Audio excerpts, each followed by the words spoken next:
मैं अनुश्री एक बार फिर से आप सभी का स्वागत करती हूँ आपके अपने YouTube channel stock in future पे। काफी लंबे गैप के बाद आज आपसे इंटरैक्ट करने का मौका मिला है।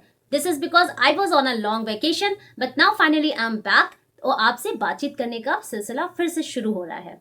तो चलिए टाइम वेस्ट ना करते हुए हम शुरू करते हैं भारतीय बाजार में क्या चल रहा है। बात करते हैं अभी इस वीक की कि इस वीक में क्या हुआ, क्योंकि काफी उठापटक देखने को मिली है भारतीय बाजार में। मंडे की अगर हम बात करें तो भारतीय बाजार बुरी तरह से धराशायी हो गए। ट्यूसडे को भी ओपनिंग तो बहुत अच्छी हुई, लगभग 250-300 पॉइंट निफ्टी ऊपर था, लेकिन वहां पे वो 5 मिनट भी सस्टेन नहीं कर पाया और गिर कर ही बंद हुआ। आज के सेशन की अगर हम बात करें तो एक अच्छी रिकवरी देखने को मिली है। तो हम यही सब डिस्कस करेंगे कि ये जो गिरावट हुई उसके पीछे क्या रीजन है और इस गिरावट में हमें क्या करना चाहिए, और क्या ये गिरावट खत्म हो गई है और रिकवरी मोड ऑन हो गया है या और भी गिरावट हो सकती है। तो चलिए शुरू करते हैं वन बाय वन। सबसे पहले जानते हैं कि गिरावट हुई क्यों है। तो इस गिरावट के पीछे तीन मुख्य कारण हैं। पहला है यूएस की मार्केट, दूसरा है जापान की मार्केट यानी कि निकल, और तीसरा है जियोपॉलिटिकल सिचुएशन जो ईरान और इजराइल के बीच में युद्ध चल रहा है। तो वन बाय वन इसे डिटेल में जानते हैं कि यूएस किस तरह से भारतीय बाजार की गिरावट में भागीदार है।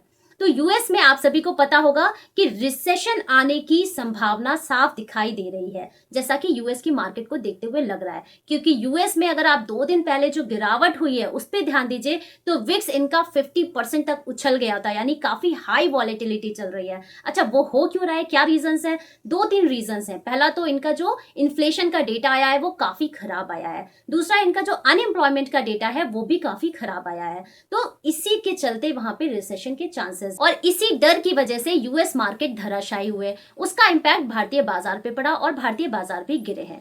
दूसरा जो मुख्य कारण है वो जापान की मार्केट है। जापान में क्या हुआ कि जापान के जो इंटरेस्ट रेट है वो उन्होंने बढ़ा दिए हैं। तो जिन लोगों ने जापान से लोन लिया हुआ है वो अब उसे चुकता करने के लिए जापान की मार्केट से पैसा निकाल रहे हैं ताकि वो जापान की बैंकों को लोन वापस कर पाए, और इसी के चलते सेलिंग प्रेशर क्रिएट हुआ और जापान के बाजार धराशायी हुए, बुरी तरह धराशायी हुए ये कह सकते हैं। 37% तक मार्केट टॉप से करेक्ट हो गया। और आपको मैं बता दूं, ऐसा 1987 के बाद पहली बार हुआ कि मार्केट इतनी बुरी तरह से क्रैश हुआ है। हालांकि अब मार्केट रिकवरी मोड में आ चुका है, जापान से भी अच्छे संकेत मिल रहे हैं। कल के सेशन की बात करें तो 10% की रिकवरी थी और आज के सेशन में भी 3% की रिकवरी देखने को मिली है। ऐसा ही यूएस मार्केट में भी आपको अच्छे संकेत मिल रहे हैं और इसी वजह से आज जो हमारा भारतीय बाजार है वो एक अच्छी रिकवरी दिखाया है। हालांकि भारतीय बाजार में उतनी गिरावट देखने को नहीं मिली। इनफैक्ट अगर हम सारे ग्लोबल मार्केट्स को देखें तो भारतीय बाजार सारे ही मार्केट्स को आउट परफॉर्म कर रहा है, यानी कि ज्यादा गिरावट देखने को नहीं मिल रही है, एक अच्छी स्टेबिलिटी दिख रही है।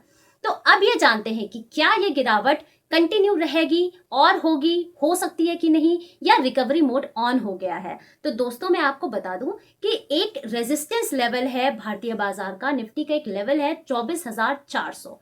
जब तक ये लेवल नहीं ब्रेक होता है तब तक मार्केट में रिकवरी की स्टेबिलिटी को आप नहीं श्योर हो सकते हैं कि हो गई है, अब रिकवरी ही होगी, ऊपर ही जाएगा, क्योंकि ये लेवल बहुत इंपॉर्टेंट है। जब तक इसे ब्रेक करके मार्केट 24,400 के ऊपर नहीं क्लोज होता है तब तक ये इसकी गारंटी नहीं है कि मार्केट में गिरावट नहीं होगी। बीते 2 दिनों में जो गिरावट हुई है उनमें काफी लोगों ने इसे एक मौके के तौर पे लिया है और काफी पैसा लगाया। जिन्होंने मंडे को जम के खरीदारी करी वो ट्यूसडे को लिटरली रिग्रेट कर रहे थे कि हमने बहुत जल्दबाजी कर दी पैसा लगाने में, और जिन्होंने ट्यूसडे को लगाया वो भी फाइनली रिग्रेट कर रहे थे, क्योंकि मार्केट क्या हुआ, मंडे की गिरावट के बाद गैप अप ओपनिंग दिया, लोगों ने सोचा रिकवरी आ गई और भाई पैसा लगा दो, और पैसा लगाया, लेकिन मार्केट बंद होते होते फिर गिर गया, तो वो भी पछता रहे थे।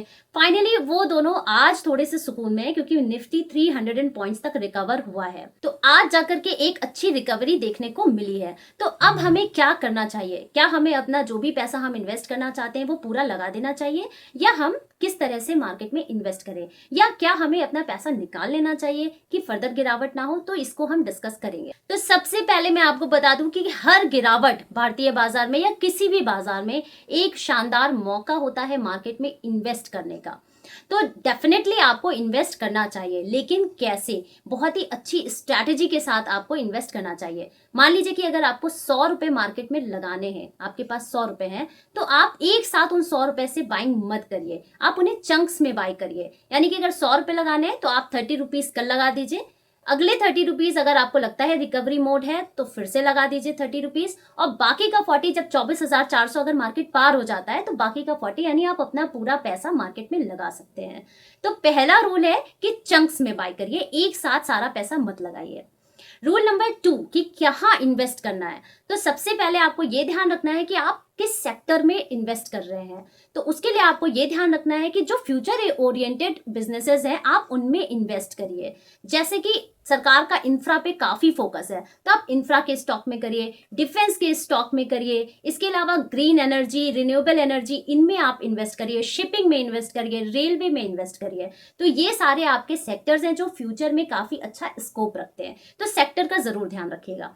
तीसरी बात जो आपको ध्यान रखनी है वो ये कि आप जिस भी कंपनी में इन्वेस्ट करना चाहते हैं वो फंडामेंटली स्ट्रांग होनी चाहिए, और सबसे ज्यादा इंपॉर्टेंट कि उसकी ऑर्डर बुक जरूर चेक करिएगा कि उसके पास अच्छे ऑर्डर होने चाहिए। अगर उनकी ऑर्डर बुक अच्छी है तो यानी कि अगले 2-3 साल के लिए उनके पास काम है, तो आप उनमें भी इन्वेस्ट कर सकते हैं। तीसरी चीज आपको ये ध्यान रखनी है कि जिस भी स्टॉक में आप इन्वेस्ट कर रहे हैं वो वैल्यूएशन वाइज रीजनेबल होनी चाहिए। बहुत ज्यादा हाई वैल्यूएशन वाले स्टॉक्स में इन्वेस्ट करने से बचना है आपको, और आरएसआई उनका 80 से ऊपर ना हो। अगर 80 से ऊपर आरएसआई है तो भी आप उनमें इन्वेस्ट करने से बचिए, क्योंकि फिर उनमें करेक्शन आने के चांसेस होते हैं। तो ये तो बात हो गई इन्वेस्ट करने की कि हमें अगर इन्वेस्ट करना है तो हम कैसे करें और कहाँ करें। दूसरी बात ये है कि अगर रिकवरी अच्छी आती है तो आप प्रॉफिट बुक करना भी मत भूलिएगा। जिन लोगों ने बीते 2 दिनों में पैसा लगाया है, हो सकता है उन्होंने कुछ ऐसे स्टॉक्स को सेलेक्ट किया हो जिनमें 2-4 दिनों में काफी अच्छा मोमेंटम आ जाए मार्केट की रिकवरी के साथ,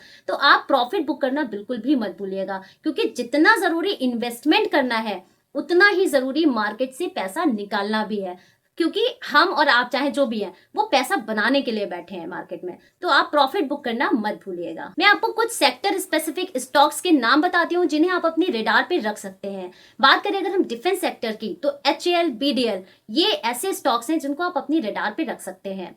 इसके अलावा आप शिपिंग में अगर जाइए तो मेजगांव डॉक आप उसको भी अपने रडार पे रख सकते हैं। आज एक अच्छा मोमेंटम भी देखने को मिला है और ये काफी करेक्शन में भी मिल रहे हैं, तो फाइनली इनमें एक अच्छा और मूवमेंट देखने को मिल सकता है, तो आप इन्हें भी अपने रडार पे रख सकते हैं और इनमें इन्वेस्ट कर सकते हैं।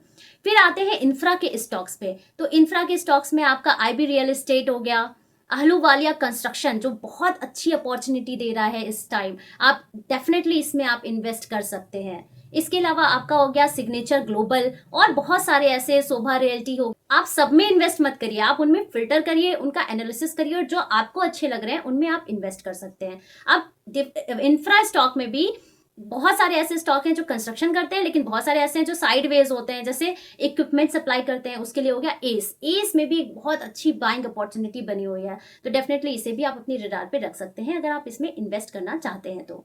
इसके अलावा पेंटिंग का काम होता है तो एशियन पेंट हो गया, ग्रासिम हो गया, इनको भी आप अपनी रडार पे रख सकते हैं। प्लाई वर्क, वुडन वर्क होता है तो सेंचुरी प्लाई को रडार पे रख सकते हैं। तो ये कुछ इंफ्रा के चुनिंदा स्टॉक्स हैं जिनमें एक अच्छी बाइंग अपॉर्चुनिटी बनी हुई है।